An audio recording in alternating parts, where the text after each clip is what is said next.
The first thing I really want to say, which I think is most important about today, and as we talk about dreaming for 2024, is I hope that everybody in here is dreaming for a Super Bowl win on February 11th. We got to start with that. No, but it's exciting to really celebrate another year of the Dream Keeper initiative and all the work that has taken place under those resources. It is really unprecedented for San Francisco, that level of investment in the Black community, and we won't be apologetic about saying the Black community.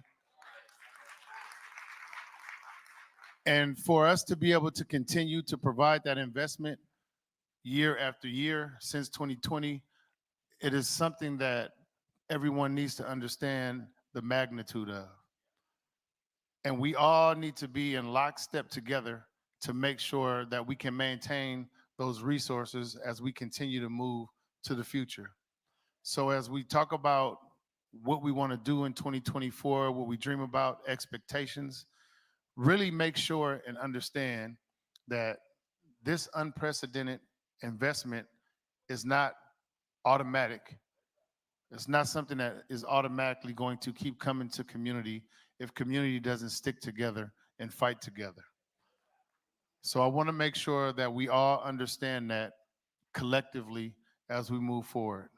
As you do the work in community with the resources that you receive, as you work with other organizations, other community groups, understand that without that tight fist, we're going to be in trouble. We are under attack as Black people in the city. We are under attack as Black people in general. And our only power right now is the power of unity. So that's right. That's the only way. But I do again just want to thank, of course, the Human Rights Commission under the leadership of Dr. Cheryl Davis. I want to thank, yeah, give her a hand. I want to thank, of course, Dr. Saida Liate Tufu Birch, and really the entire Human Rights Commission team, the mayor's office, my colleagues who have continued to support this investment. We want to make sure that we all understand that we've been working together collectively to realize this vision and realize this support and these resources and get them in to the hands of community. So thank you all for being your best selves. Thank you all for the work that you've done and for what you're going to continue to do going into 2024. Let's keep working together. Let's keep banging. And as I've said before, like the coach John Wooden from UCLA said, just imagine all the great work we could do together if no one was concerned about who gets the credit. Let's bang. Thank you. Good afternoon. At least this front row, they sound Saida louder than the rest of y'all. Y'all like, look, oh, Dr. Scott over here, like I'm in church on Easter Sunday. Say your speech again. We didn't hear you the first time. Good afternoon. I just want to first and foremost thank all of you who are still in here, because I know you were looking for Thanksgiving dinner and you just got like the leftovers. That's okay. I want to thank you all for still being in space with us today, for being here right now. I am always grateful for the person that's coming up next. And when we were watching the video and talking about Alamany, I was like, oh, that's your stomping grounds. That's where you was like doing the real work, right? And she continues to do the real work.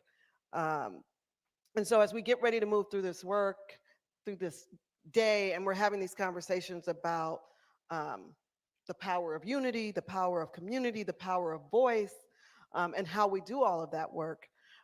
When she was doing work with the Domestic Workers Alliance and was like advocating and helping people be empowered to speak up for themselves.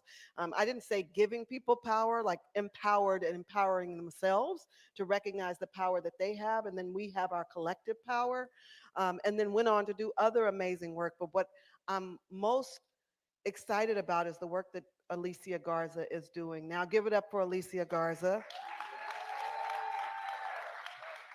The work that she is doing now is most critical. And so when we hear stats that say, 100,000 folks are doing this work, but only 425 of them are Black. Like, we need that data to make the case. When we talk about, we've gone from 14% of land to less than 1.2% of land, like, we need that data to be able to do the work that we need to do in terms of like collective power. And so, too often we get only locked into the qualitative story. We get locked into telling our stories, but we need to also be able to say we disproportionately have too many Black people telling the same stories of bias, discrimination, of poverty, of incarceration, of humiliation, of mental stress. And that's the work that she is doing. So I want to thank her because she could be anywhere, literally in the world, and she chose to take time out to be here with us today in San Francisco. So next up is Alicia Garza. Thank you.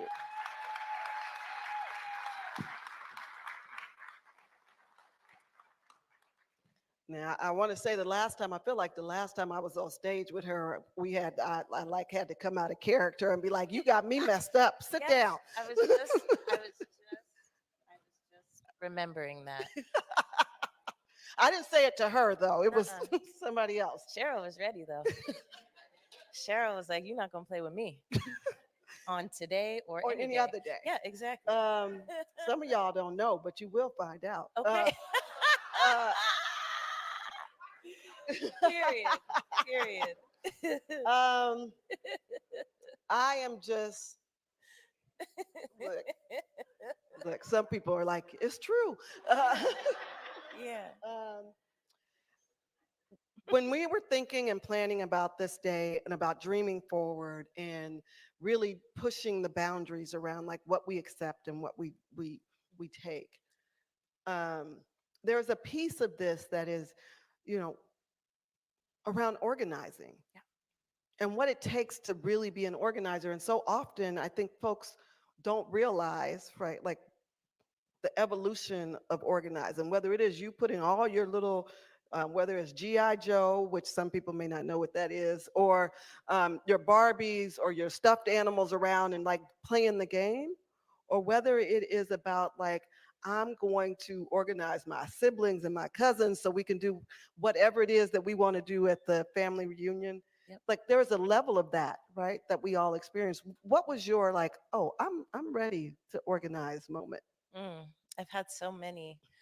Um, but I guess I'll just start off by saying so we all have a collective definition because lots of people use words and we all mean different things.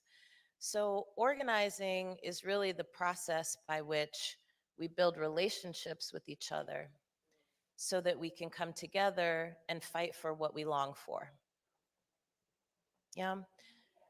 It's the process of building relationships with each other so that we can come together and fight for the things that we long for. And what I think is important about that understanding is that nowhere in there is there a dependence on goodwill. Because we understand, right, that there's lots of things that people should do, but there's things that make people do things. And organizing is a process that we use to make people do things. And we make people do things by activating our collective power and then enshrining that power either in laws, in legislation, in dollars, in institutions, right? We make rules that govern us. So we need the negotiation part where we're like, okay, are you going to do this by goodwill? But then we also need the piece that's like, you going to do this whether you want to or not, right? And both of those things have to go hand in hand. And I think for me, where I really learned about the power of organizing is in Bayview Hunters Point.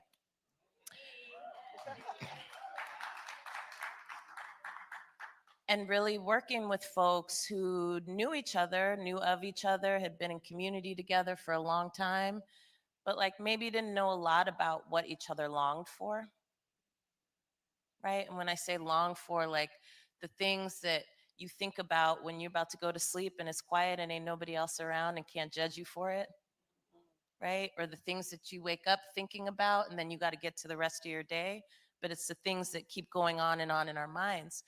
organizing for me and what I learned in Bayview is like just sitting with people and giving us permission to imagine together.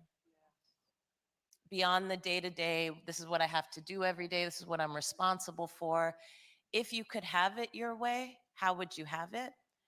And just really sitting with how uncomfortable that exercise is for people because we're never asked that.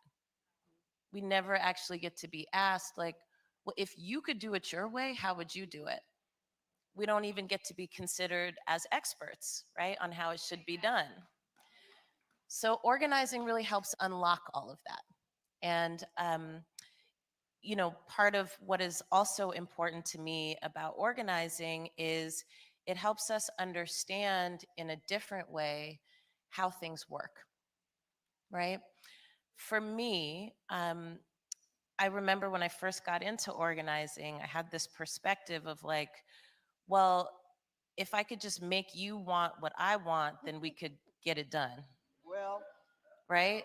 And then I would go to the board of supervisors and I was like, they don't want it to work like I want it to work. And ain't nobody budging, mm, right? And then I realized, like, oh, they have a process that they're using to figure out how things are getting done. And that process, they'll let you watch it. But there's ways for you to be involved, and it's actually not the public comment. well, well. It's not. And trust me, I've been in those You meetings, need to say that long again. meetings.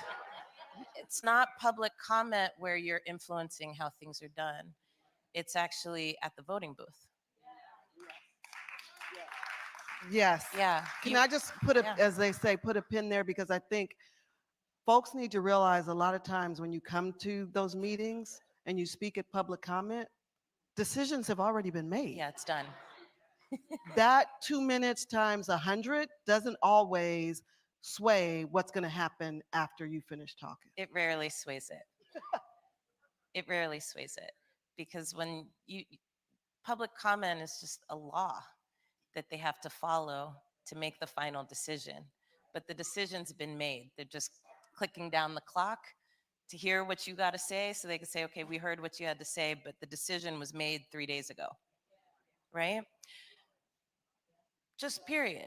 So the power that we have and the power that we exercise through organizing is deciding who gets to sit in that room. And you decide who gets to sit in that room, and you also decide what they do when they get in those rooms and what agenda that they're negotiating when they're not in those rooms and they're not with you. And you get to determine whether or not they get to keep sitting there over and over again. All right. That's a lot of power. And it's a lot of power that we leave on the table. So organizing helps us reclaim that power and use it for the aims of being able to govern ourselves in a real way. Give it up for all of that. So, can you make, or do you think there is a distinction between, because as you're talking and I, thinking about movement building versus organizing, is there a difference? What is the difference? Because I think you've done movement building in the, so I want to hear what you see as a distinction or if there is one. Well, I was so appreciative of the panel that came before us. Mhm. And our family who was talking about how some pieces of our movements are seen as more important than others. And I just want to reiterate that we really do need all of it. Yes. Like, we really do need all of it. And so I would say organizing is under the umbrella of movement building. And it's not about which one is, they're different things, but they are congruent. Yes. You have to have organizing to build a movement. Right. You have to have a movement that holds organizing in many places. And then there's a lot of other things underneath that umbrella. There's electoral organizing, right? There's direct service, there's caregiving, right? There's like a lot of different things underneath that umbrella of movement building. And movement is really where you bring all those folks together who long for something and try to give it some direction. Yes.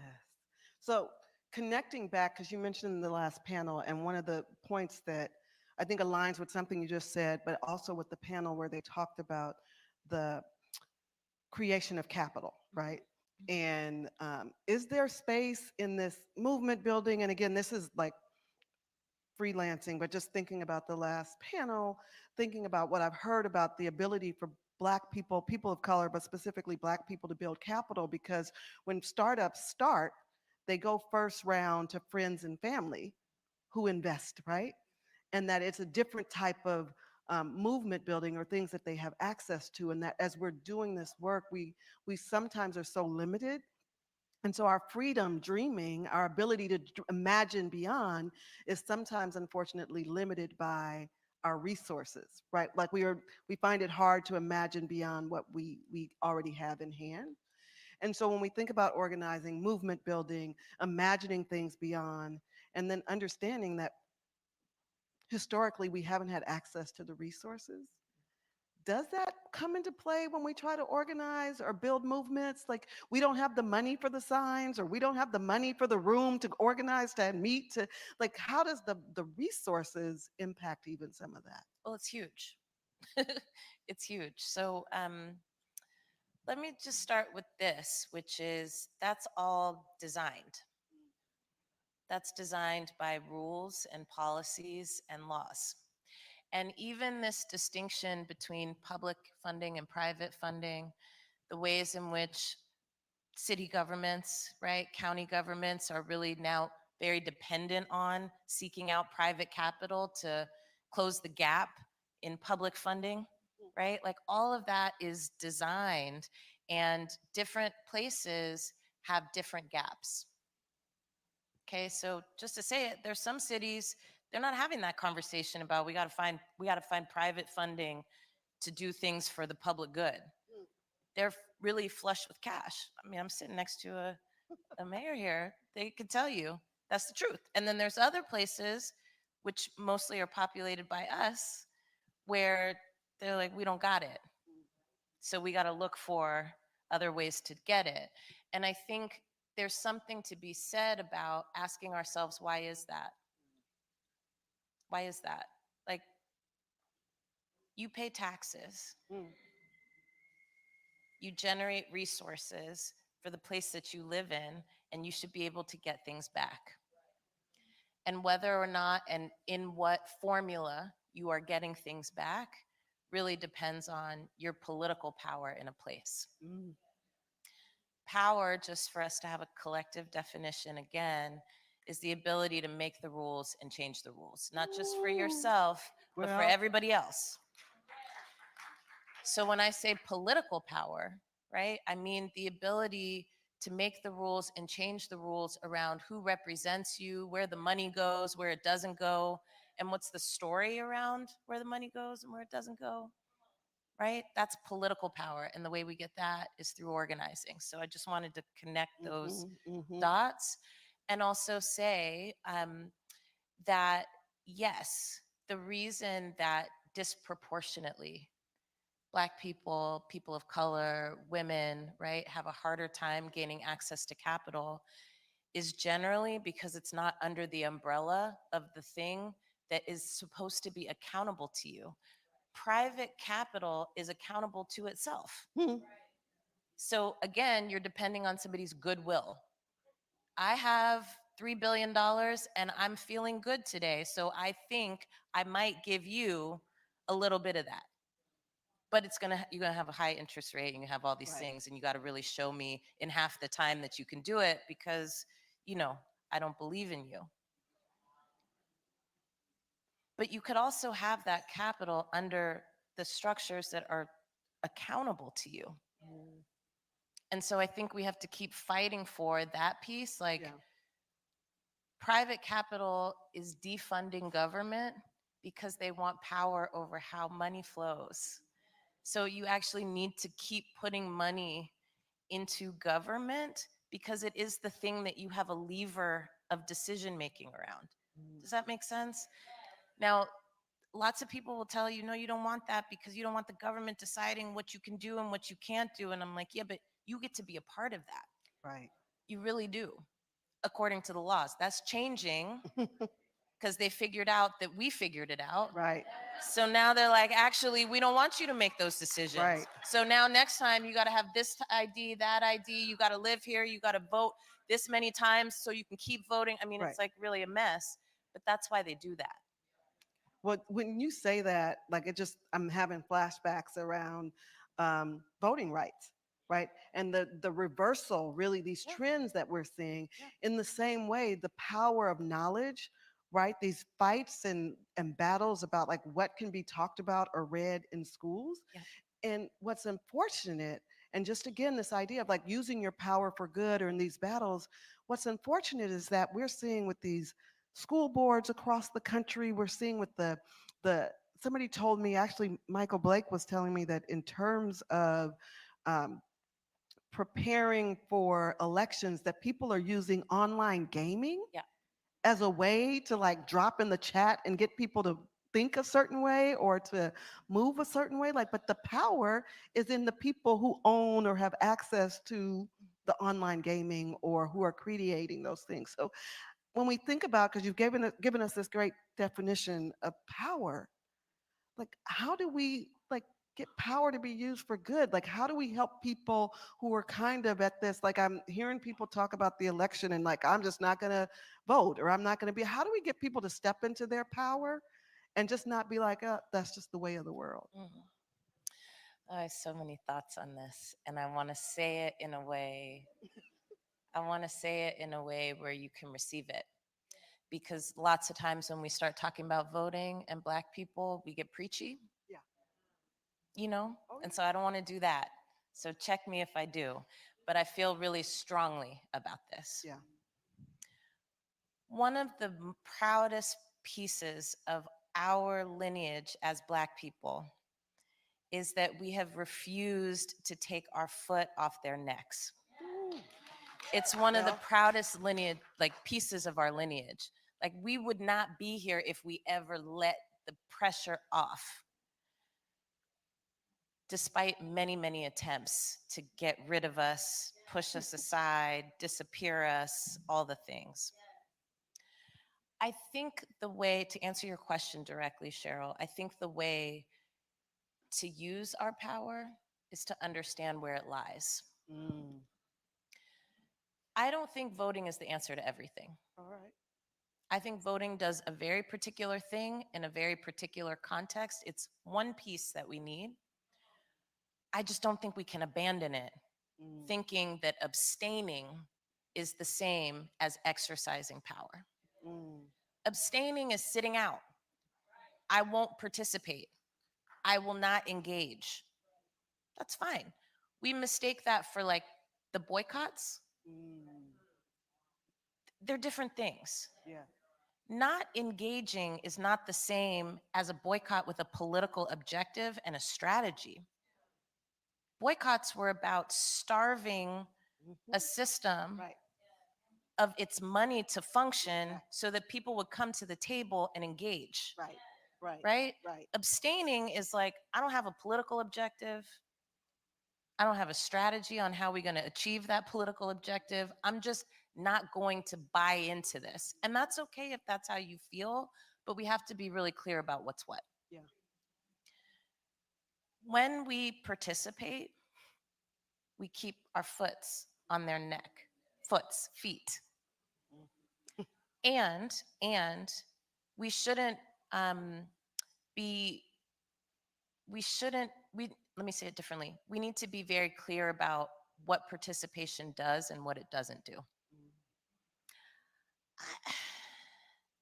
I don't care about political parties. I don't. I vote with them, but because I have an objective, I'm trying to create a terrain that I can fight on Right. and get the things I need. We're in a context right now where even fighting back is criminalized. So if you abstain, Hmm. you leave the space open for people who decide they want to fight back to be taken out. Participating also gives the rest of us cover Yes. to keep fighting. Yes. So that's second piece. The third piece is politics is not about friends, it's about interests. All right. I don't, there are politicians that I like and have personal relationships with, but I like them because we have personal relationships, not because I like their politics and policies. And when it comes down to engaging about the rules that you make, I hope our friendship will carry us through the Right. fight we finna have. Right.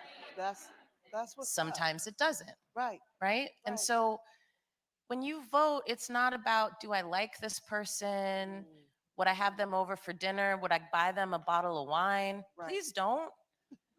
Please don't. It's actually about, can I get them to do the things I need them to do? mm, And if they're not perfect or even good on all the things that I want, how do I exert my pressure and my power to make sure they know they better get to it? The only way that happens is through participation, literally. So let's look at numbers. There's a couple 100 million people in the United States. Maybe a little bit less than half participate. They're making laws all over the country to cut out people like you and me who participate because it benefits how power operates now. It literally does. Yeah. So when they tell you you got to have an ID and it's got to be this ID, not the ID you used to drive, but you got to now go get a new ID the real just to ID. vote, I need you to understand why they're doing that. Politics is a numbers game. Mm, You got 10 people total. If 9 people vote, they're making decisions for all 10. That's right. If you got 10 people total and 2 people vote, they're making decisions for all 10. That's just how that game works. So when we're thinking about how it is that we build political power, we really have to keep asking ourselves, am I abstaining with a clear purpose and outcome in mind? And will that outcome actually happen because I'm sitting out? I'm hearing a lot of things from people like, I'm not going to vote because I'm mad about how the president is doing the things the president is doing. I'm like, I get it. I'm sick to my stomach about what this country does. Mm. Sick to my stomach, and sick to my stomach that like it represents me. Right. I promise you, me sitting out, if one of them loses, they're not going to wake up the next day and go, man, I really should have done something different. I really should have done something different. No. You have to do both things.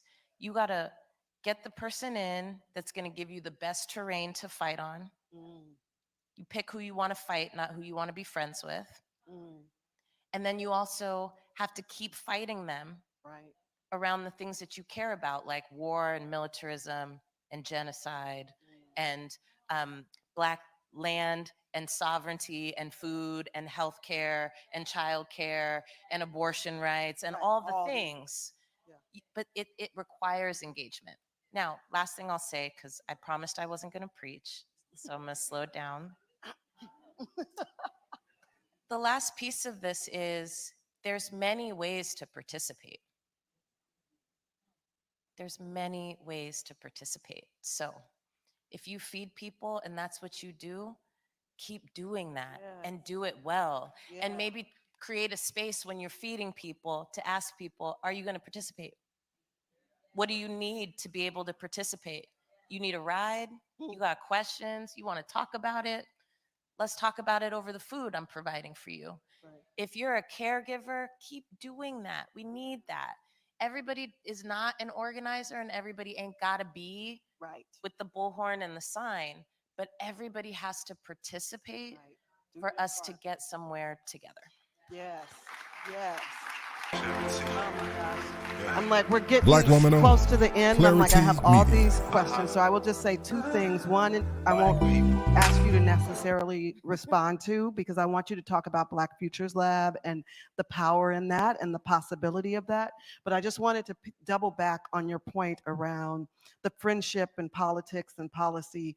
And I think it's really hard for folks in San Francisco because it's so small. I know. And folks, oh, I remember him and her from this and that, and people all, everybody knows everybody's business. Yep. And you're making decisions based on a personal relationship That's that right. has nothing to do with the day-to-day job and that influences and shows up, and then people personalize about who's with who and who's not with, Yep. right? And I think it makes it very difficult Yeah. to be effective because you're not fighting about the policies. You're fighting about like, well, when I was 12, she didn't share her ice cream. Right. Right. Right. I got I got lots to say about that. And I'll do it with the Black Futures Lab. Yeah. So, one of the things I think on the first day of Black Futures Month that we need to grapple with as a community, right, is how do we deal with this dynamic of what happens when our people get power? Yes. How do we deal with the dynamic of what happens when our people get power? So the reason I keep talking about engagement is this. Sometimes we're just really excited that our people are in there. Yeah. And we're excited because we're like, I know them and they cool and they from the block and whatever, whatnot. But that don't have nothing to do with the decisions that they're making when they get in those roles. And I really do mean this because we also have to understand that part of the design of government and that thing I talked about, public and private, means that private really does influence the public. And so when you get elected, it costs money. And then you need to keep generating money to keep getting elected. And that's just a thing that every single elected official is dealing with. Every one of them. Every single one, friend or foe, black or white. So then let's take it up a notch and say, private capital is always lobbying for their interests. They never sit it out. No. They don't ever sit it out. And I don't even have to name the companies, you name it. Any of them. They know land is available. They are taking people out to lunch. They calling them on the phone. They texting them emojis and gifs and TikToks and all the things. They're building relationships. And then they cash in on those relationships when it's time to make a decision. We don't do that. We don't do that. We're talking to people about the 49ers. You need to talk to these people about land use, evictions, rent prices, literally. And don't let people put you to sleep because they're from the block. The way that we build political capital is by holding people's feet to the fire no matter who they are. No matter who they are. So you see them at the McDonald's. Yeah, what's up, brother? So check this out. The homie got evicted. I want to talk about that. We can talk about the Niners at another time. Our folks who are elected need to have the experience of always being run up the pole when they see us. That is where accountability comes from. And I don't mean it's always got to be funky, Right. but we need to get in a practice of like, no, when we engage, we are speaking to each other within the role that you're playing. I just want to say I was not ready for the truth today. I'm like, Lord Jesus. That's the only way for us to have that level of political power that we're talking about, Yeah. right? Otherwise, we get what we get. We get what we get. Private capital never abstains. They never sit it out. They never kick back and go, oh, well, that's the homie, so I don't even really want to talk about this part. No, we have real things happening. And frankly, every single one of us has heard that we got to work twice as hard to get half as far. And our politicians should have to do the same with us. At the Black Futures Lab, I actually created an organization that is designed to be a political home for us, a place where we can win the rules that we need to live full and dignified lives. We talked about data, and the Black Census Project that we run is now the largest survey of Black people in America All right. ever done in American history. Ever done. There's no survey bigger than ours. And we are talking to Black people in jail, out of jail, used to be in jail. We're talking to Black folks everywhere from every demographic because we really want to have our finger on the pulse all the time of what we are dealing with every single day. And not just activists like me, regular people, regular people. And we don't just do it to understand, we do it for the service of organizing. So we can actually say with confidence, oh, no, we have talked to 200,000 Black people across the country, and this is what folks are saying. And I can boil that down to a zip code. I can boil all that down to a zip code. I can say, let me tell you what Black women between the ages of 35 and 45 in 94124 think about healthcare reform. That's a tool that we offer to us in the service of power building, and we offer it for free. We have a policy institute where we train people on the system and how it works and how to be a policymaker, even if you're not elected. Any single one of us in here can write laws and get them passed. You ain't got to wait on any of these people. You can really do this. You can do this. Yeah. So we have an 8-month rigorous program. Wow. Where you get training, mentorship, you write laws, you get them introduced, you get them into committees, and we can show you how to get them out of committee and get them to a decision maker's desk. And we've changed laws in 3 different states using this model, including California. All right. All right. And then we also do our own Black voter mobilization work in states across the country. We have 5 places where we're focused: California, Georgia, North Carolina, Louisiana, and Wisconsin, and we hope to expand that. And the work that we're doing is focusing on people who only vote every so often, Black people, every so often. And we don't go to folks and say, you know why you need to vote? No, we don't do that. We go and we just listen. What do you need? What are you dealing with? What happens in this neighborhood every day? What do you want to see from politics? And then we use the data, we use our conversations, right? Yeah. To inspire people to participate. And in doing that, I can tell you, we have been able to increase Black voter turnout amongst people who only vote every so often by a lot. All right. Gwinnett County, during the midterms, we increased occasional Black voter turnout by 2,100%. Ooh. Just listening to Wow. people and not leaving people behind because they have questions or because they're cynical or because they've been burned. We all got that, so let's sit down, have that conversation, and then say we can walk together. The other thing we do with the Black Census, which I forgot to say, is we develop a policy roadmap that we can organize around, and it's called the Black Agenda. We have a Black economic agenda that's coming out in June that's really designed around all the things that we heard from the Black Census and what people said they are dealing with and what people said they wanted. And then we can use that for policy fights in San Francisco. We can use it for policy fights in Pinole. We can use it for policy fights in Washington, D.C. But it's helpful for us to have something to be organized around. And so this is a tool that is for us and by us that we can tweak.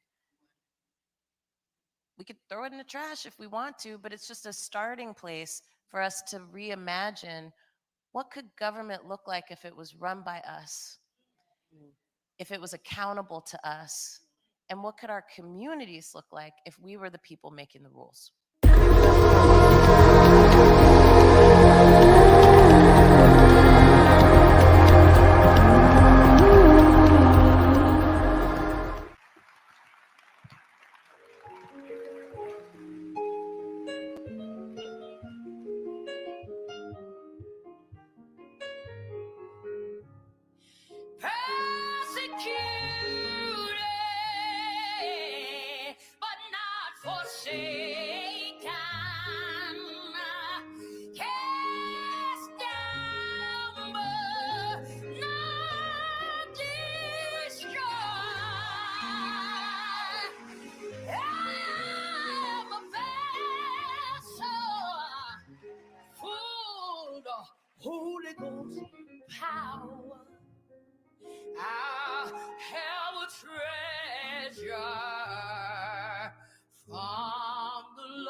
power. I have a treasure from the Lord.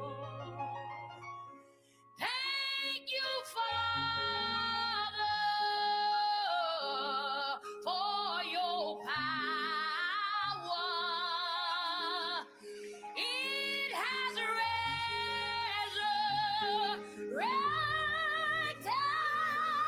me. I am a vessel. I am a vessel full of power.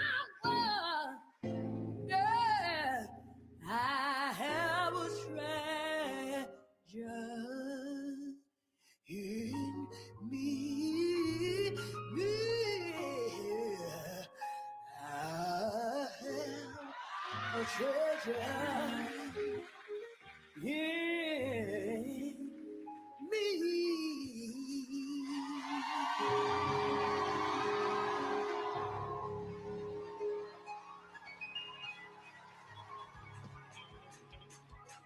We gotta go, y'all say, Jesus, Jesus, Jesus, Jesus, help me, Holy Spirit, Jesus, is the way, Jesus, is the truth, Jesus, is the life, whatever I need, Jesus, is the answer, my healer, my deliverer,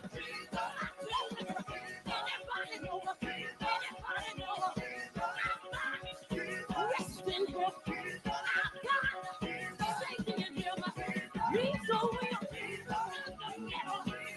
the will, ain't nobody took me like him, ain't nobody took me like him, every call it, Jesus.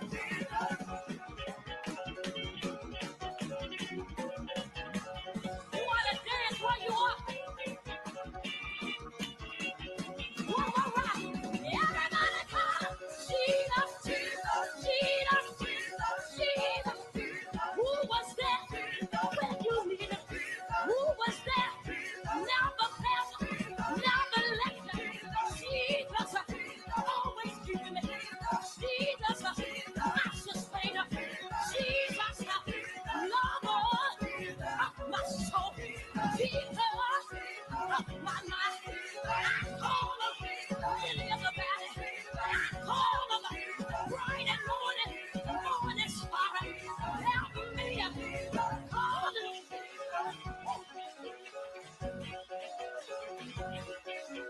Jesus,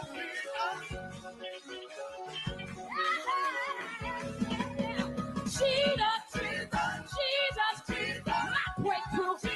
Jesus, my way out.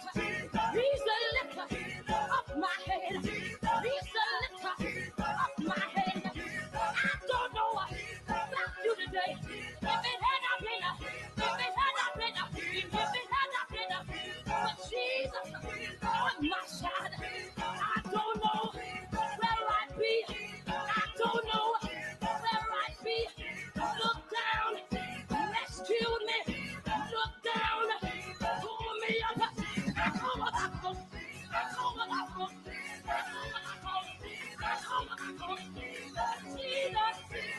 Jesus, somebody dance now.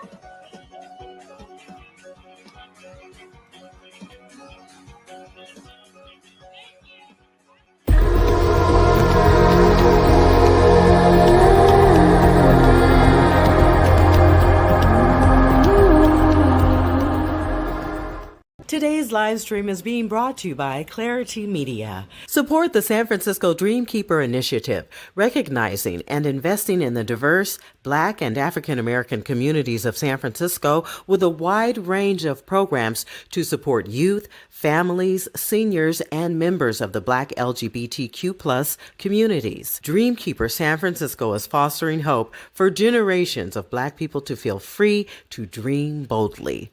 Visit dreamkeepersf.org today. Hi, my name is Taylor. I'm the founder of Taylor J Collection. We are a women's contemporary clothing brand located right here in Oakland, California. The journey of a woman comes with many changes, and that's why we are very intentional about all of our designs and collections.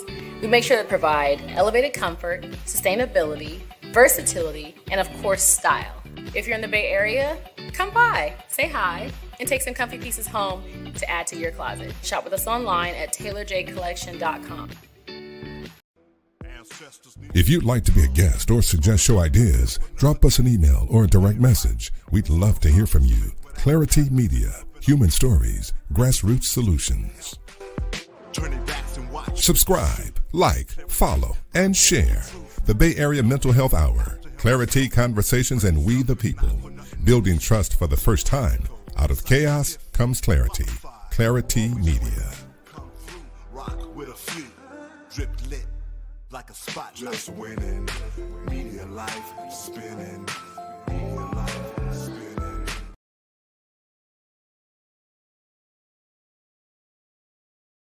And to feel all the love, yes, the room is full of love today, and I'm so excited about that. This morning, we got to experience some of the data and impact of DKI. We got to dance and rock in our seats a little bit with Domingo and friends. I'm trying to be a friend. We got to hear about the history and the roots of Harlem of the West. And this afternoon, we want to continue to invite that art and culture with the afternoon program. So before I introduce the first number, I just want to tell you what's to follow. We're going to hear from some amazing panelists about what they're doing to advance Black farming, to reclaim land and cultivate the land, to feed our spirits, to feed our culture.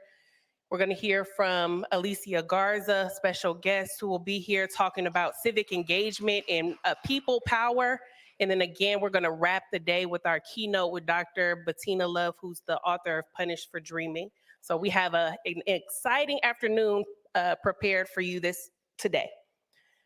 So Alonzo King Lines Ballet is an internationally celebrated contemporary ballet company guided by the artistic vision of acclaimed choreographer Alonzo King since 1982. With the support of the Dreamkeeper Initiative's Brighter Futures grant, Alonzo King Lines Ballet amplifies its investment in the imagination and creativity of Black youth through an expansion of its dance education programs, Heart with Lines, scholarships to teens at Lines, and the Lines training program, and paid administrative and teaching positions. So, performing today and who you will see next on the stage are dancers representing these Lines programs, Brooke Terry, Giovanna Sals, and Julia Sals, in a work they have created entitled Reflections.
I am a farmer, father, and community person.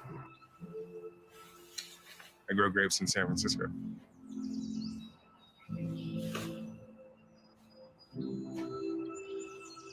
I've been in wine for probably 5 to 6 years from restaurants. I was the only African American person that worked on the floor serving wine. So when looking at bottles in the cellar, I noticed that there were these domains, chateaus, people having generational wealth. And it made me just kind of think about, like, wow, like Black people like myself don't have this.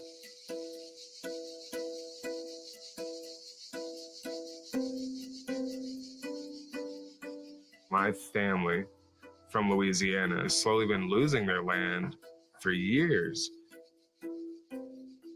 And I know that that land was purchased by people that were formerly like enslaved. This is something I have to do for them. I know too much history of how land and real estate has been used against Black people that I have to do something to fix it. Finding this piece of land at Alamany was kind of my way of forcing myself into the industry. Alamany Farm is a public park, 3.5 acres in the middle of the city.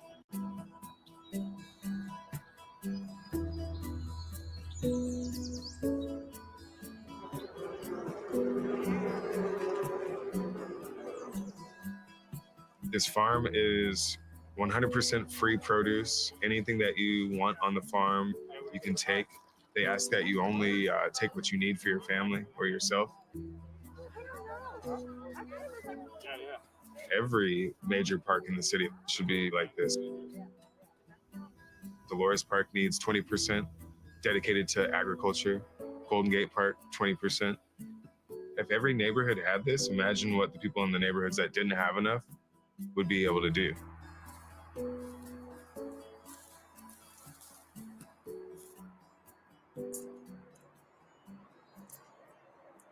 They're actually sweet. That's cool. Nature's working. Nature's doing its thing.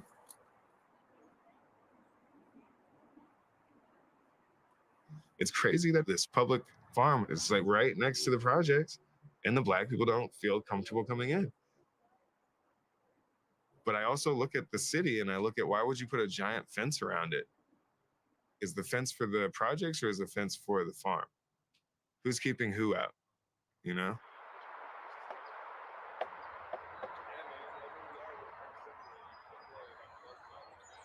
I feel like as the Black man on this property that I get to actually be the face and be the trust that bridges the gap.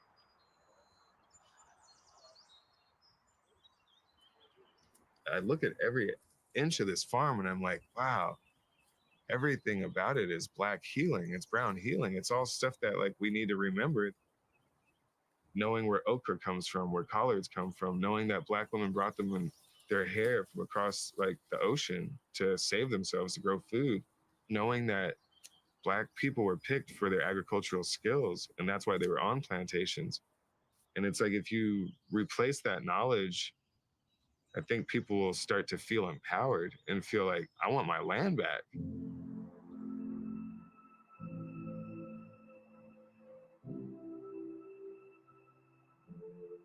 Right here is a collection of vines that I've been getting from all types of places all over California.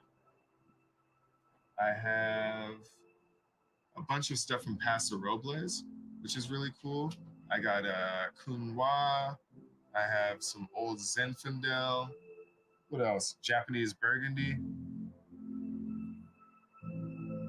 I'm gonna eventually build this like crazy library, this like living library space that other people can also come and like learn about, propagate from. I'd love to be the Black nerd. I really do. I want to be the Black nerd and like let other Black kids know they can be Black nerds and they can nerd out and we can make money and livings and write books and do whatever we want. Plant related, money related, life related. You know?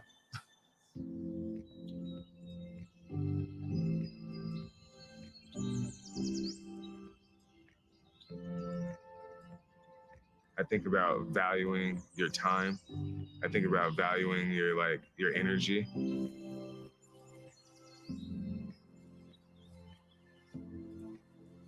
I'm always looking to figure out how I can get something done, even if it's the same thing and looking at it 50 different ways. You know, it's like I never give up on the things that I want. And I think that's being an entrepreneur, is like not giving up and seeing it through.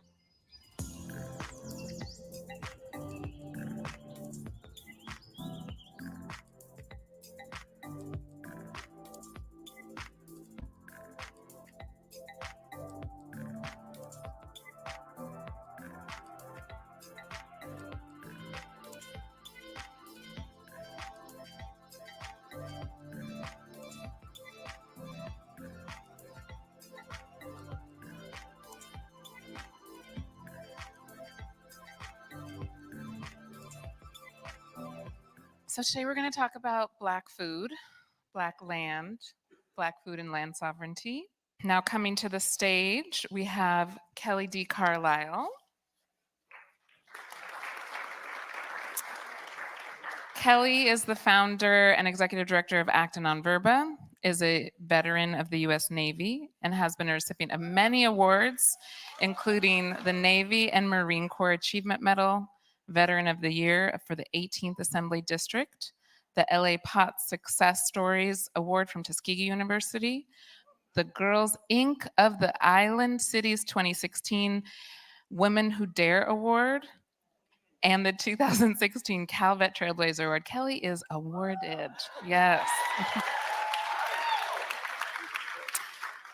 She is an avid gardener and is a former Alameda County Master Gardener trainee. She is an active member of the Farmer Veteran Coalition. Ms. Carlisle was selected as one of the 200 U.S. delegates to Slow Food International's Terra Madre and Salon del Gusto in 2012 and 2014.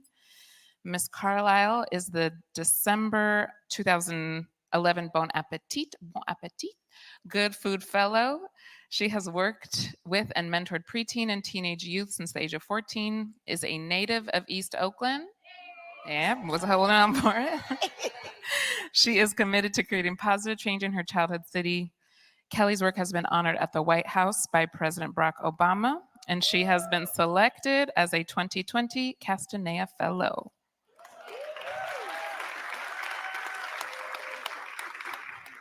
And I'm blessed to be one of Kelly's board members at Acta Non Verba Youth Community Farm.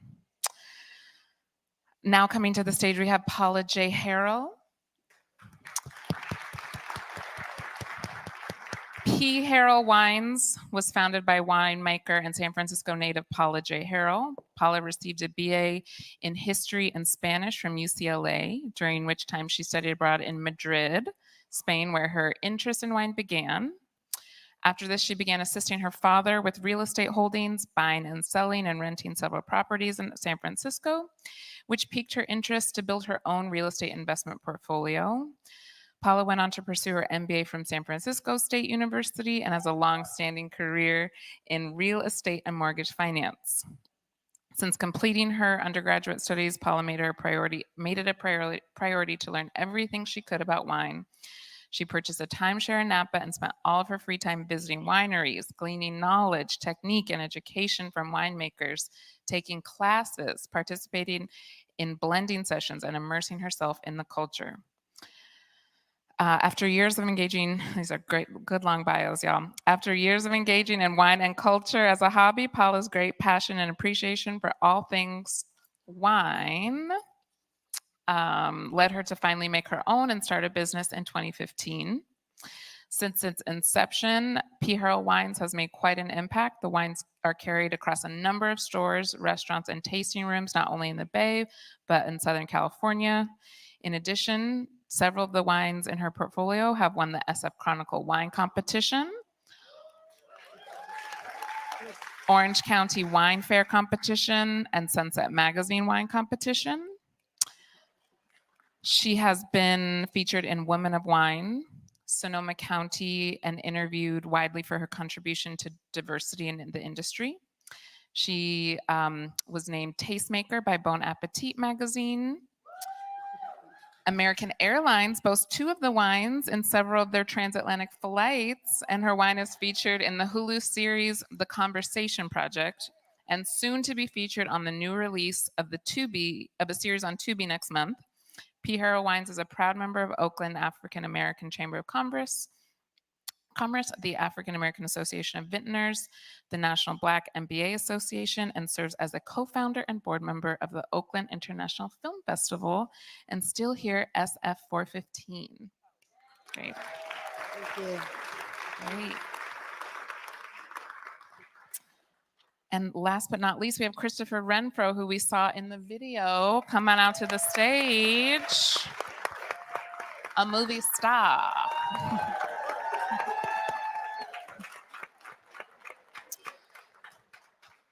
So because the video did such a good job, I'm going to shorten this a little bit. So Christopher is a San Francisco-based urban viticulturalist and a nonprofit co-founder actively making change in the wine industry, and is the co-founder of the 280 Project. He has been living in the Bay Area for the last 20 years, moved to San Francisco in pursuit of a career in design, but quickly found that his passion for food, nature, and entrepreneurship and justice would take him where he wanted to be. In 2019, he was able to become the steward of San Francisco's only vineyard at Alamany Farms in Bernal Heights. And he felt that having access to youth in this neighborhood and his previous connections in wine, he could start something beneficial. Another essential part of the farm that he's working on, they have an outdoor kitchen where he hosts farm-to-table dinners cooked by chefs.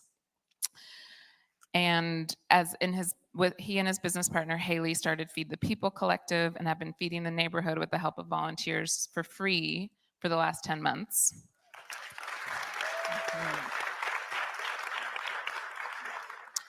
Everything they cook is purchased with money donated by the people who support their cause. And besides feeding the community, they've also organized regular trash cleanups around the Bay, and they also hand out hygiene kits once a month to the neighborhood. With the vision, hygiene is important. With the vision, mentorship, and resources to provide a good living, he believes that we can put the power back into the community's hands and accomplish our goals. All right, let's give it up for our panelists. So just to ground us in this conversation, we're going to talk about Black food and land. We know Black Americans in food, wine, and hospitality and agriculture continue to face systemic barriers and have been disproportionately impacted by the long shadow of slavery, Jim Crow, persistent wealth and health inequities, and lack of access to capital and land. So I work in Black food and Black farming, and we talk a lot about this with our community members, that in 1910, African Americans made up about 14% of landowners and farmers, and today it's less than 1.2%. And in California, the numbers are even more dire. In the 2017 USDA census, out of 125,000 producers, only 425 of those were African American. So given this history of colonization, wealth inequity, the ongoing climate crisis, there needs to be a change in the industry, and it's imminent and it's necessary. These Black leaders have uplifted, innovated community-based models to center Black food, culture, and traditions, and provide market opportunities, as well as health and wealth and power in the Black Bay Area communities and beyond. So not only will we learn about these stories, we'll also learn how we can support these efforts and learn that the future of food is Black. Yeah.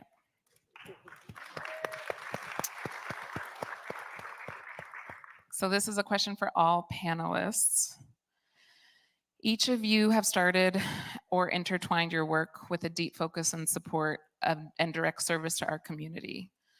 Why is this a focal point for you? Why is direct service and community work a focal point? I'll give that to Kelly to start. Sorry. Happy Black History Month, everybody. It's my mom's favorite month. Why is it important? Why is it so important to center our community in the work that you do? In direct services. Direct services, yeah.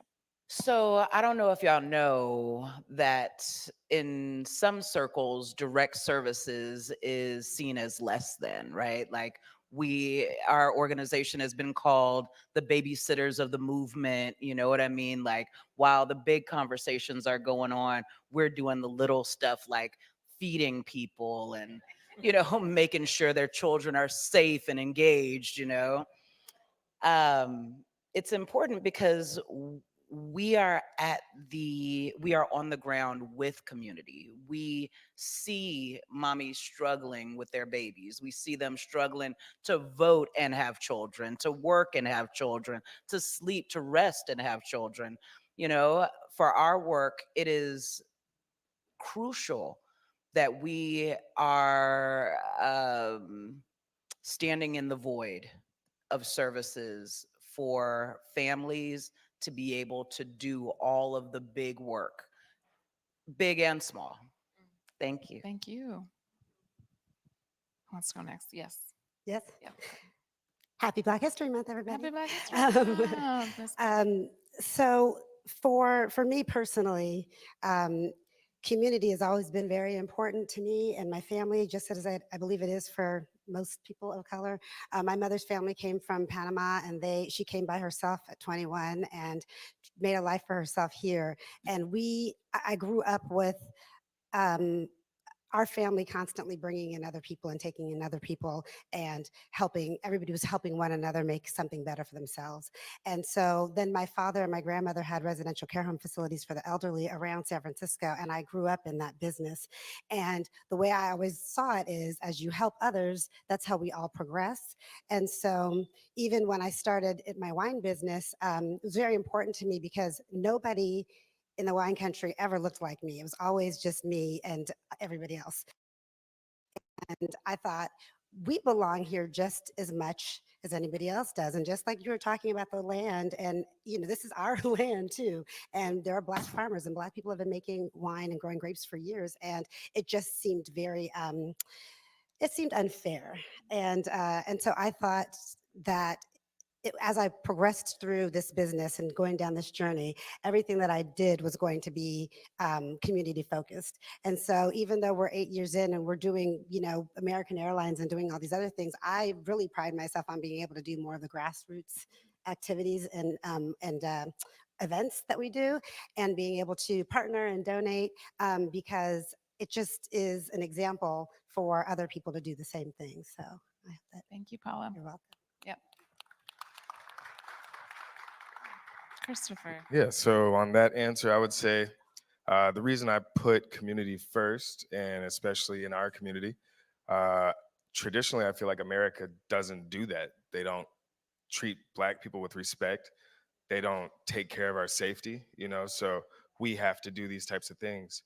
The food program that I created, it was a little error in there. It's been 3 years that we've been feeding the community. And I really feel that in the honor of the Black Panther Party for Peace, that we have to show that we can take care of our own, especially if we have the skills. If we have the skills, if we have the resources, then we have no excuses to be able to do everything we can to make sure that we survive, and we're not just surviving, but we're thriving. So I think that my work is really about also inspiring other people that feel like they need someone to tell them what to do. And, some people just need a little kick, but for me, I just found it watching my grandmother be in the church, seeing what she did with other Black folks, taking care of each other, feeding each other, being in community every Sunday, having that real connection and trust, and being able to make sure that your children are all right, the elders are all right, like all that kind of stuff is very powerful. And I think when the kids are watching that, those are the kind of things we want to leave them with. So.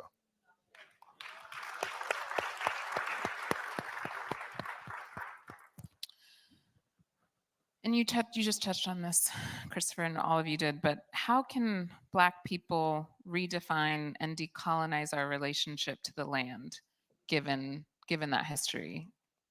Yeah, I can start on that. let your kids be outside. It starts there. Let your kids feel like it's okay to get dirty. Um, we have a lot of trauma in the Black community around being in the dirt. Same thing. We have a lot of trauma on real estate, stuff like that.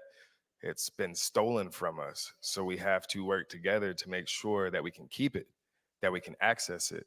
So that's why I'm out in Napa. That's why I'm in Sonoma. That's why I've created a viticultural apprenticeship to make and force the safe spaces. So land is something that we all take for granted. But when you look on Instagram, you don't see everybody complaining. Some people are looking at it and really celebrating their privilege. We need to get back to understanding we do have certain privileges, and that is our community. So I really want the land to be something that we realize food comes from, shelter comes from, water, clean water, all that kind of stuff. Those are things that we need to survive. Everything else is kind of just whatever. But the core is what we need to get back to. Thank you. That made me think of something that a farmer out in the East Coast, Chris Bolden Newsom, says. He says the land is the scene of the crime, but it was really the land that kept us safe and with shelter and with medicine and with healing. Yeah. Kelly, thoughts on how to decolonize our food system? Yeah. I either have hella thoughts or no thoughts. Like it's Kelly's getting on a flight to Cuba tonight, y'all. Starting her sabbatical. Yes, please forgive me. I'm trying to keep it together. No, I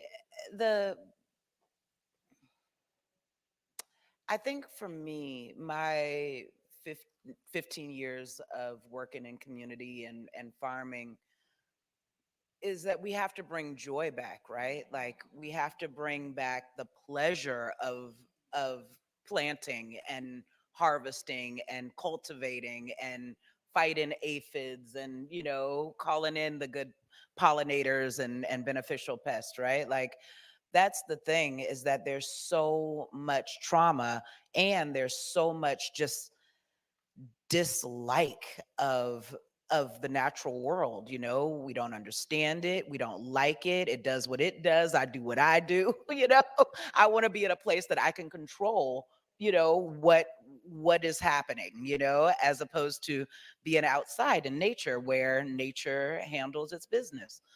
I think that's the base of everything. I think that's how we start to bring back, or to think about decolonization, is what is it that folks like about outside the natural world? Is it the sunshine? Is it the smells? Is it the birds, you know? And then trying to play to those things. If we can feed ourselves, we can free ourselves. Exactly. Yes, absolutely. Miss Paula, your thoughts about decolonizing the food system and what that means to you? Sort of on the same page as you. I have a lot of thoughts, or I don't have any thoughts about it. No, but I feel very much the same as the two of you, in the sense that we've gotten away as a people, gotten away from nature. And we were kind of forced into that position, I believe, right?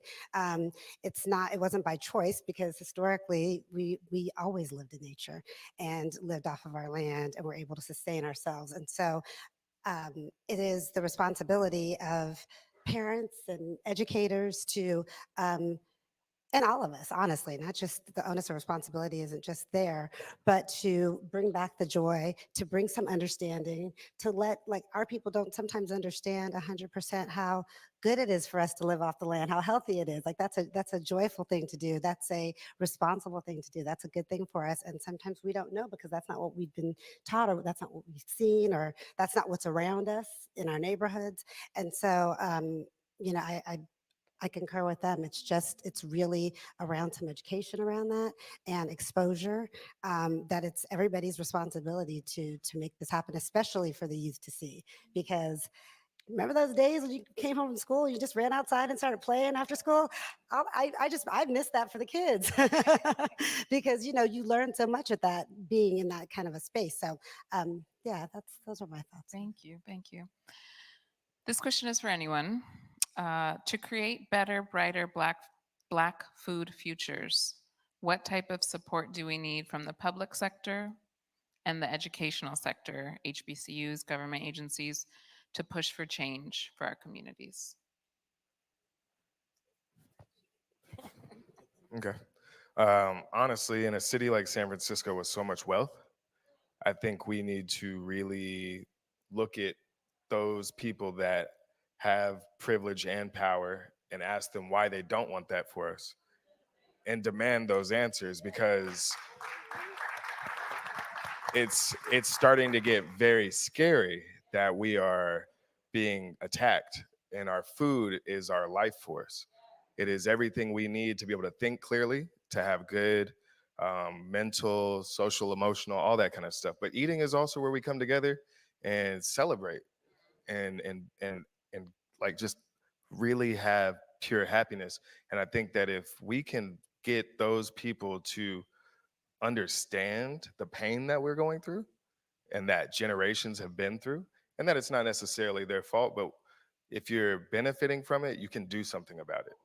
So I think that's one of them. But then as far as HBCUs, everything else, all this stuff that just happened with like affirmative action, these types of things, you know what I mean? Like we need to really make sure that our kids can go to school so they can get an education and agriculture, things like that, and farming grapes. These are all money-making businesses, or the other people wouldn't be doing it either. So I think that's the reality, is that we need to stop pretending that we don't want to make money in this, that we don't want to support our families, that we just want junk food. We need to get the liquor stores out of our neighborhoods. Simple. But these are things that people have been saying for years. So when are we actually going to make it happen? So.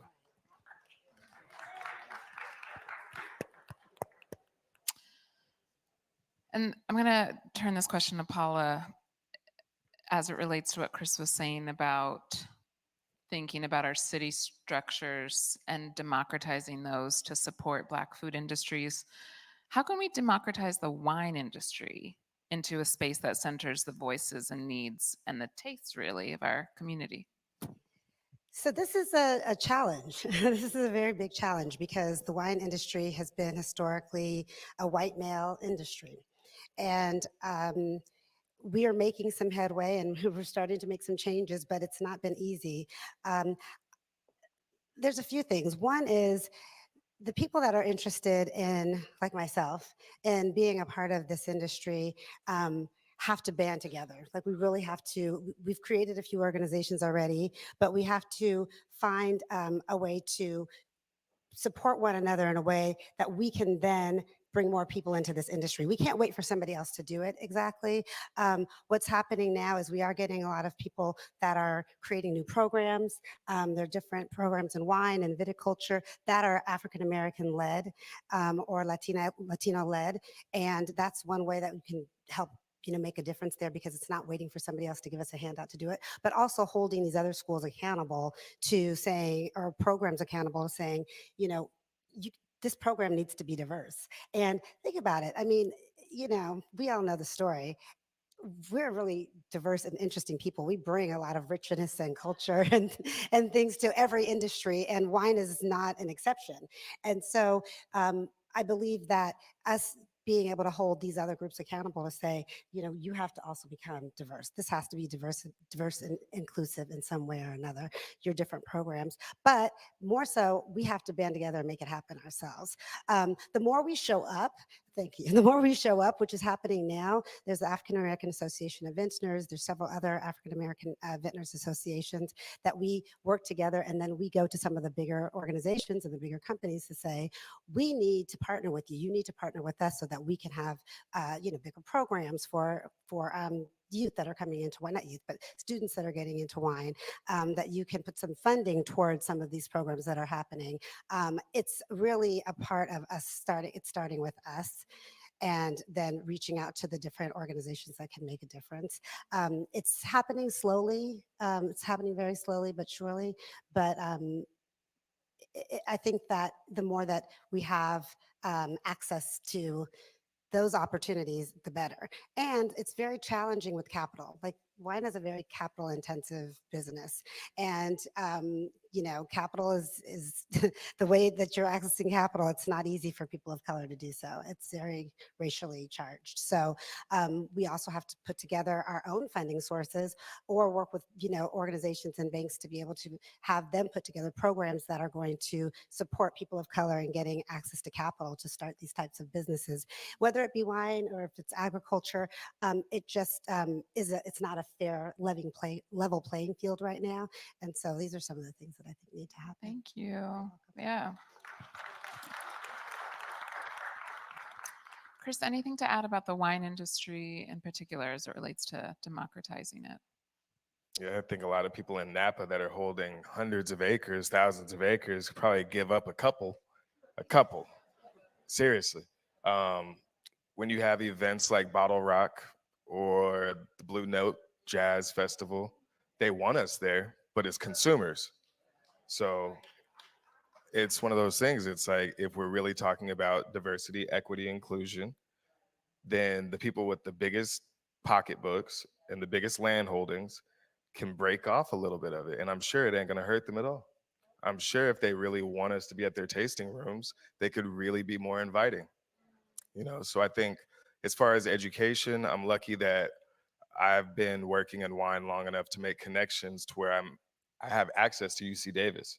So that is one of the top viticultural schools in America. And I'm trying to get as many Black youth into that school instead of prison. So that kind of thing. And I mean, honestly, it's also the education around wine. You know what I mean? Everybody thinks that we only drink Moscato. They think we only drink sweet wine.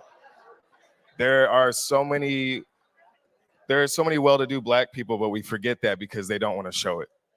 So I think we need to start also reminding our youth that they can hold themselves a certain way, that they can be in certain industries, just like tech, just like medical, all this stuff.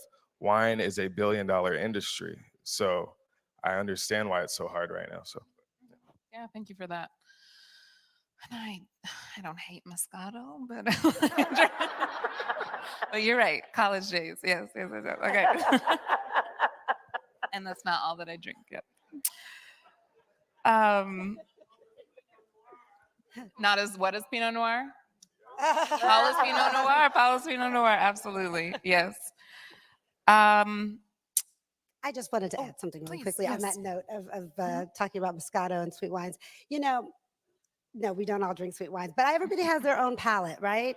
And this is one thing that I really try and explain and share with people, not explain, but share with people and encourage people is own your own palate. If whatever you like it, but learn about everything, know the differences, don't stick to one thing. You need to actually explore a little bit. But I always tell people, I want us to be able to go out there and be able to ask any questions we want to ask when we go to a tasting room or a restaurant or whatever, and be able to own whatever it is you like, because wine is a very personal experience, right? And everybody's palates are a little bit different. Like I mentioned, I'm a Panamanian, we're West Indian Panamanians. Everything we eat is fire. And so, I make a Riesling, and it's a dry Riesling, so it's not a sweet Riesling, but it goes really well with spicy food. And so it just depends. Everybody else might not care for that, but I think it's good to make sure you own your own palate. Yeah. Any other West Indians out here? Yeah. Okay. Thank you for that. And as we were backstage prepping for this, I was ear hustling a little bit with as Kelly and Chris were talking. And Kelly, you said something, going off script a little. You said, if I'm not going to do this, who is going to? And there's a question in there about longevity and what it takes to keep doing this and staying grounded and staying rested. And you are, I don't know if you know this, but one of my mentors, femtors. And I look to you about how to stay grounded and how to stay at peace while doing this work. And if you could shed any light on this, because this is not, leading a nonprofit in the food and ag world is not easy. Yeah. Thank you for the question. You should ask anyone but me. I feel like I'm, when I first started acting on Verba, close to 14 years ago, there was a movement of Heal the Healers. And I was in all these meetings with other executive directors that were talking about the cumulative effect of working with community, working in community, working against, white supremacy and systematic oppression. And I didn't know what they were talking about. I was like, I don't know. I just got here. I'm fresh. I'm ready. Let's do this. I was born for this. Bring it on. And boy, did life bring it on. This work, the community, what the community is going through on any given day for the last 14 years. What children have gone through in the pandemic. All of these things, what I have gone through, right? Like I very often, that's one reason why I'm taking my sabbatical now, is because I realized when my child left after high school that I don't really know how to be Kelly. I don't know how to be anything but a mom or act a nonverba. That's all I do. Yeah, I mean, I am so proud of that, but I am also I know now what those EDs were talking about, I know now that it isn't sustainable to just keep grinding until there's no more left. But also I feel the pressure and the responsibility and the privilege of being a Black woman and saying, F it, I'll do it, right? Like, who else will, who else can? Who else has the vision, the stamina, the network, the heart, to reach out and to actually make these things happen? All that to say, I don't know. Okay. And to just, and to be really, really transparent with all of you. Like I am confused all the time. I am conflicted all the time. Is it better for my daughter to see a strong Black woman that can handle it? Or is it better for my daughter to see, a human being that's, vulnerable and confused and conflicted, Facebook says both, I don't know, but I do know, and if I don't have to speak anymore today, but I do know that we are beautiful and we are precious and we are beloved and we are brilliant and we have within us everything we need to be able to be successful in order to move the needle, in order to push the arc even more towards justice. We have the articulation, we have the stamina, we have all of those things to make it happen, but we got to do it together, at least in part, at least some parts of this we have to do together. That's my last thing. Thank you.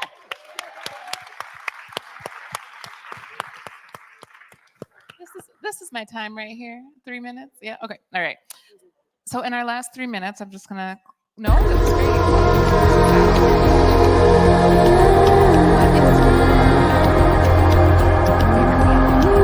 Just as a one sentence close out, favorite meal, and maybe paired with your favorite wine.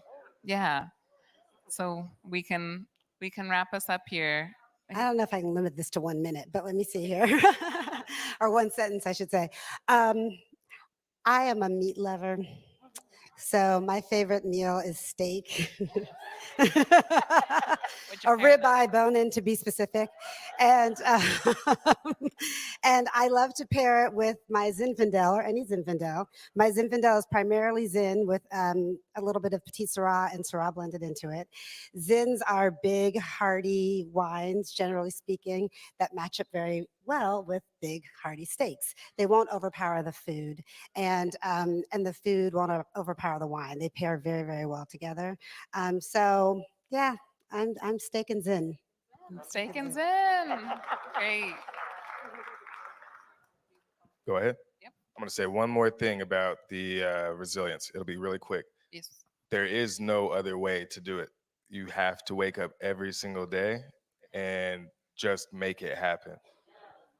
Literally, if you wake up and you can put your feet on the ground, you have another chance.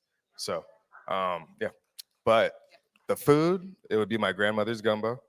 And it might actually just be beer.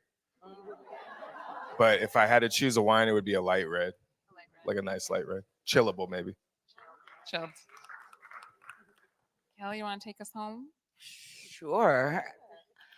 Oprah told a story years ago about the most shameful thing she's ever done, LOL, was eat an entire thing of lasagna. And when I heard her say that, I was like, challenge accepted. So shame me, lasagna, shame me.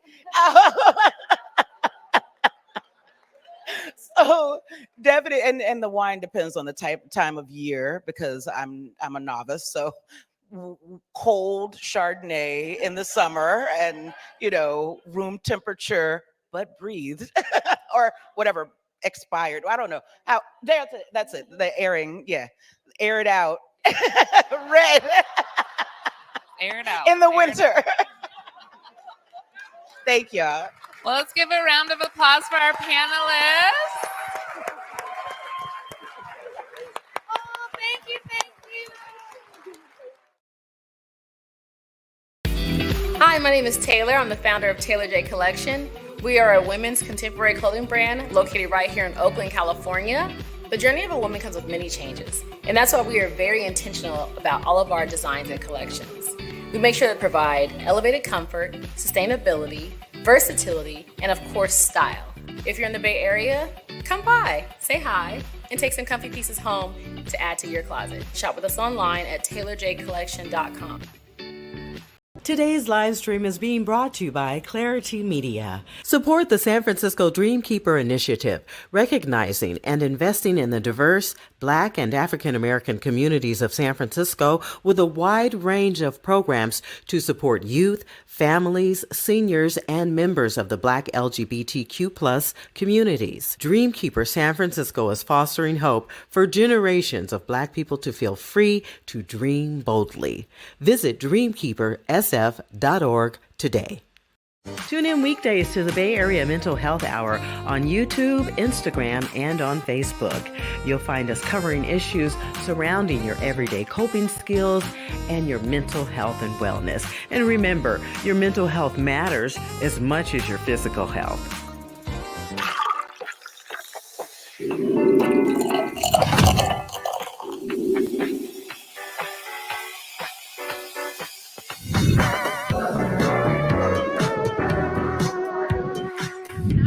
In downtown Oakland at Coco Noir, one of Oakland's first Black-owned, woman-owned wine bar. Today is their grand opening and ribbon-cutting celebration, so let's go in and try some wine.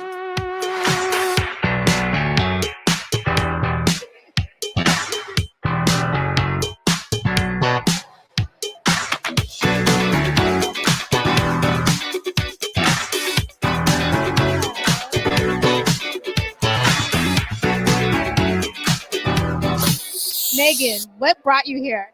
Well, this brought me here because I'm an investor. Liz brought it to my attention a few years ago, and I live in Ohio, but I wanted to be out here for this.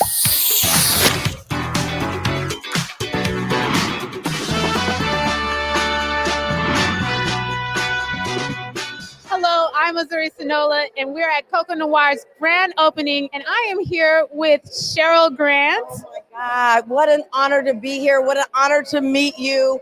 I am so proud of Alicia. She is a testimony to what's possible when you believe. She did this against all odds, and I just wish her much continued success in everything.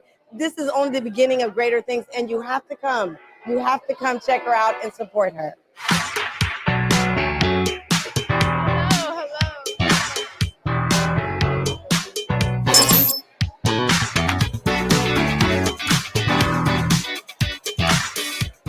These are awesome women entrepreneurs that want to introduce us to all these new Black-owned wineries to just change the face of what entrepreneurship looks like. And I'm so excited that they're part of the Downtown Oakland Renaissance, this awesome, beautiful new building. I love these founders, and we have all got to support them.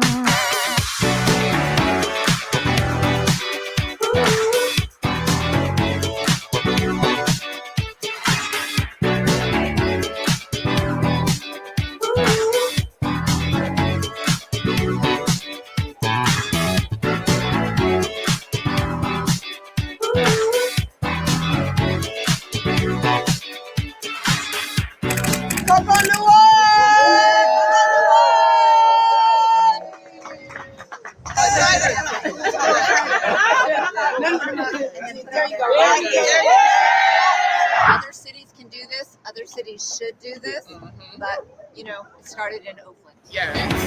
So I'm excited to be a part of it. I'm one of the first retail heads.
Tune in weekdays to the Bay Area Mental Health Hour on YouTube, Instagram, and on Facebook.